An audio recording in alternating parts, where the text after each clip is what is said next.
오늘 우리가 통독하게 되실 신명기 33장과 34장 그리고 시편 90편의 내용은 이러합니다.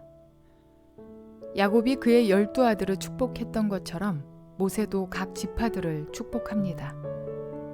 지금 이스라엘은 중요한 세대 교체를 하고 있습니다. 가나안 입성의 세대는 광야 40년 동안 자라거나 태어난 사람들입니다.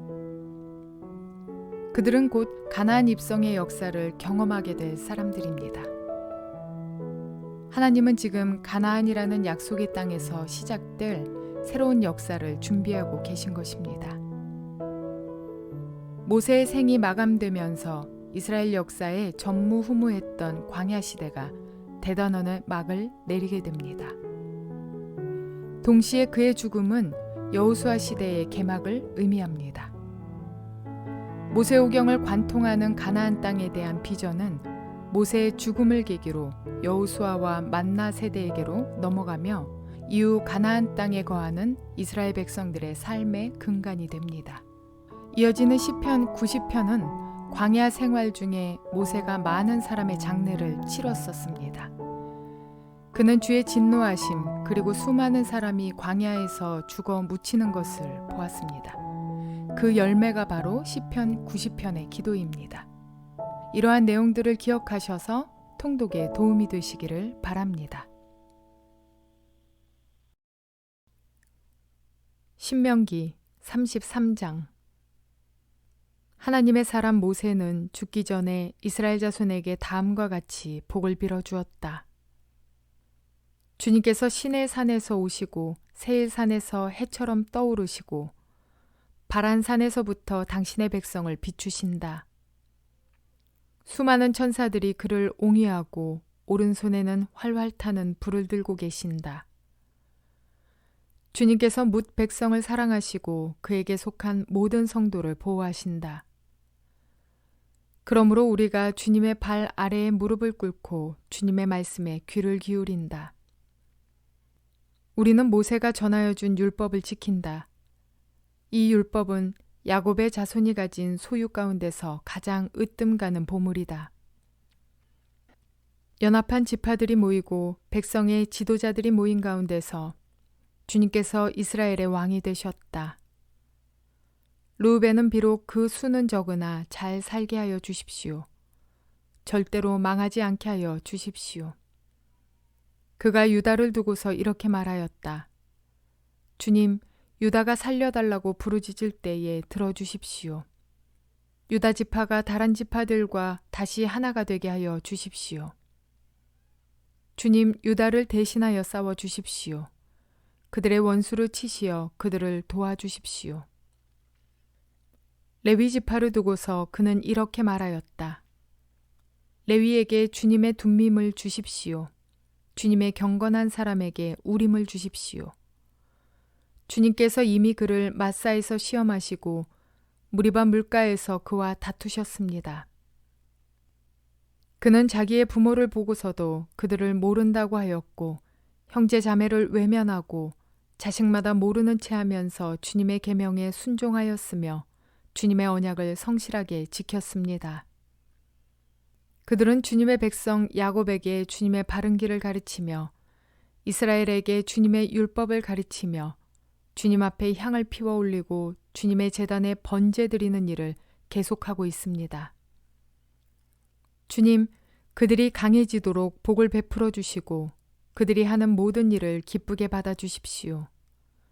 그들과 맞서는 자들의 허리를 꺾으시고 그들을 미워하는 자들을 다시는 일어나지 못하게 하여 주십시오. 베냐민 지파를 두고서 그는 이렇게 말하였다. 주님께서 사랑하시는 베냐민은 주님의 곁에서 안전하게 산다. 주님께서 베냐민을 온종일 지켜주신다. 베냐민은 주님의 등에 업혀서 산다. 요셉 지파를 두고서 그는 이렇게 말하였다. 주님께서 그들의 땅에 복을 내리실 것이다. 위에서는 하늘의 보물 이슬이 내리고 아래에서는 지하의 샘물이 솟아오른다. 햇빛을 받아 익은 온갖 곡식과 달빛을 받아 자라나는 온갖 과실이 그들의 땅에 풍성할 것이다. 태고적 붙어 있는 언덕은 아주 좋은 과일로 뒤덮일 것이다. 불타는 떨기나무 가운데서 말씀하시는 주님, 선하신 주님께서 그들의 땅에 복을 베푸시니 그 땅이 온갖 좋은 산물로 가득할 것이다.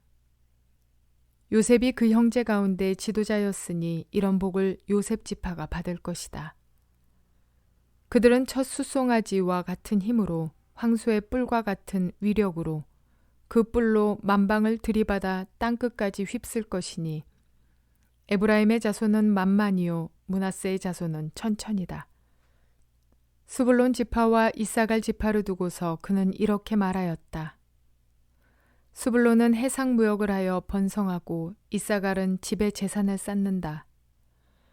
그들은 외국 사람을 그들의 산마을로 초청하여 거기서 의의 제사를 드린다. 바닷속에서 얻는 것으로 부자가 되고 바닷가 모래 속에서도 감추어져 있는 보물을 취한다. 갓지파를 두고서 그는 이렇게 말하였다. 갓지파의 땅을 넓혀주신 하나님을 찬송하여라. 갓은 사자처럼 누웠다가 사로잡은 먹이의 팔과 머리를 찢는다. 그들은 가장 좋은 땅을 차지하였다. 한 지도자의 몫이 그들에게 배정되었다. 이스라엘의 지도자들이 함께 모였을 때에 그들은 주님의 공의를 지키고 율법에 복종하였다. 단지파를 두고서 그는 이렇게 말하였다. 단은 바산에서 뛰어나오는 사자 새끼와 같다. 납달리 지파를 두고서 그는 이렇게 말하였다. 은혜를 풍성히 받은 납달리야, 주님께서 주시는 복을 가득 받은 납달리야, 너희는 서쪽과 남쪽을 차지하고 살아라. 아셀 지파를 두고서 그는 이렇게 말하였다. 아셀 지파는 다른 어느 지파보다 복을 더 많이 받은 지파다. 그들은 형제들에게서 귀여움을 받으며 그들의 땅은 올리브나무로 가득히 찬다. 쇠와 노스로 만든 문빗장으로 너희의 성문을 채웠으니 너희는 안전하게 산다. 이스라엘 백성아, 너희의 하나님과 같은 신은 달리 없다. 하나님이 너희를 도우시려고 하늘에서 구름을 타시고 위엄 있게 오신다. 옛부터 하나님은 너희의 피난처가 되시고 그 영원한 팔로 너희를 떠받쳐 주신다. 너희가 진격할 때에 너희의 원수를 쫓아내시고 진멸하라고 명령하신다. 곡식과 포도주가 가득한 이 땅에서 하늘에서 내리는 이슬에 흠뻑 젖는 이 땅에서 이스라엘이 평화를 누린다. 야곱의 자손이 안전하게 산다. 이스라엘아, 너희는 복을 받았다. 주님께 구원을 받은 백성 가운데서 어느 누가 또 너희와 같겠느냐. 그분은 너희의 방패이시요 너희를 돕는 분이시며 너희의 영광스런 칼이시다. 너희의 원수가 너희 앞에 와서 자비를 강구하나 너희는 그들의 등을 짓밟는다. 신명기 34장. 모세가 모압 평원 그리고 맞은쪽에 있는 느보산의 비스가 봉우리에 오르니 주님께서는 그에게 단까지 이르는 길르앗 지방 온 땅을 보여주셨다. 또 온 납달리와 에브라임과 므낫세의 땅과 서해까지 온 유다 땅과 네겝과 종려나무의 성읍 그리고 골짜기에서 소알까지 평지를 보여주셨다. 그리고 주님께서 그에게 말씀하셨다. 이것은 내가 아브라함과 이삭과 야곱에게 맹세하여 그들의 자손에게 주겠다고 약속한 땅이다. 내가 너에게 이 땅을 보여주기는 하지만 네가 그리로 들어가지는 못한다. 주님의 종 모세는 주님의 말씀대로 모압 땅에서 죽어서 모압 땅 벳부올 맞은쪽에 있는 골짜기에 묻혔는데 오늘날까지 그 무덤이 어디에 있는지를 아는 사람은 아무도 없다. 모세가 죽을 때 나이가 120살이었으나 그의 눈은 빛을 잃지 않았고 기력은 정정하였다. 이스라엘 백성은 모압 평원에서 모세의 죽음을 애도하는 기간이 끝날 때까지 모세를 생각하며 30일 동안 애곡하였다. 모세가 눈의 아들 여호수아에게 안수하였으므로 여호수아에게 지혜의 영이 넘쳤다. 이스라엘 자손은 주님께서 모세에게 명하신 대로 여호수아의 말을 잘 듣고 그를 따랐다. 그 뒤에 이스라엘에는 모세와 같은 예언자가 다시는 나지 않았다. 주님께서는 얼굴과 얼굴을 마주대고 모세와 말씀하셨다. 주님께서는 그를 이집트의 바로와 그의 모든 신하와 그의 온 땅에 보내셔서 놀라운 기적과 기이한 일을 하게 하셨다. 온 이스라엘 백성이 보는 앞에서 모세가 한 것처럼 큰 권능을 보이면서 놀라운 일을 한 사람은 다시 없다. 시편 90편. 주님은 대대로 우리의 거처이셨습니다. 산들이 생기기 전에, 땅과 세계가 생기기 전에, 영원부터 영원까지 주님은 하나님이십니다. 주님께서는 사람을 티끌로 돌아가게 하시고 죽을 인생들아 돌아가거라 하고 말씀하십니다. 주님 앞에서는 천년도 지나간 어제와 같고 밤의 한순간과도 같습니다. 주님께서 생명을 거두어 가시면 인생은 한순간의 꿈일 뿐 아침에 돋아난 한 포기 풀과 같이 사라져 갑니다. 풀은 아침에는 돋아나서 꽃을 피우다가도 저녁에는 시들어서 말라버립니다. 주님께서 노하시면 우리는 사라지고 주님께서 노하시면 우리는 소스라치게 놀랍니다. 주님께서 우리 죄를 주님 앞에 들추어 내놓으시니 우리의 숨은 죄가 주님 앞에 환히 드러납니다.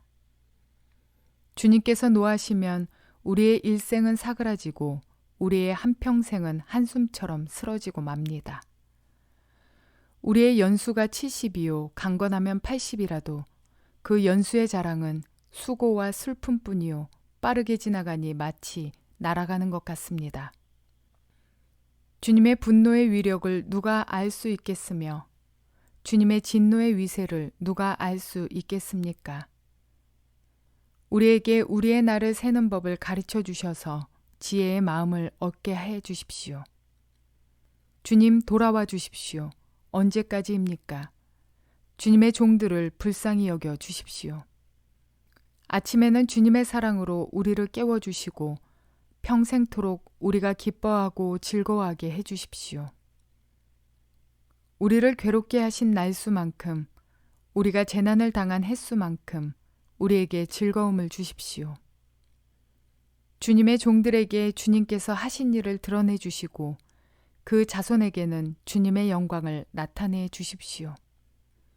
주 우리 하나님, 우리에게 은총을 베푸셔서 우리의 손으로 하는 일이 견실하게 하여 주십시오.